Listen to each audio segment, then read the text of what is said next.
Greetings of the day. Welcome back to your science class. Let's continue our next topic, separation of solids from liquids. Solid substances may be either soluble or insoluble in a liquid.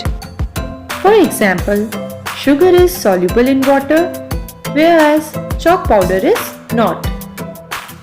Therefore, different methods are used for separating soluble and insoluble substances from their respective solutions. So let us see how to separate an insoluble solid from a liquid. Some solid particles are insoluble in water. For example, chalk powder, dust particles, sand, and tiny pieces of straw are insoluble in water.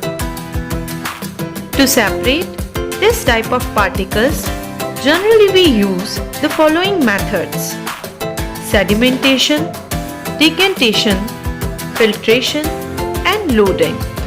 So first, let's see sedimentation and decantation.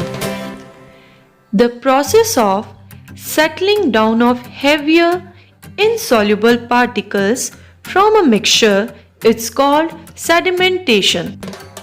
The particles which settle down during sedimentation are called sediments. And the upper clear liquid that remains above the sediments is called supernatant. Decantation follows sedimentation. The supernatant is poured out into another container without disturbing the sediment. So this process of pouring out the supernatant slowly into another container in a way that the sediments are not disturbed is known as decantation. For example, muddy water contains heavier particles like sand and soil. Leave this muddy water undisturbed for some time.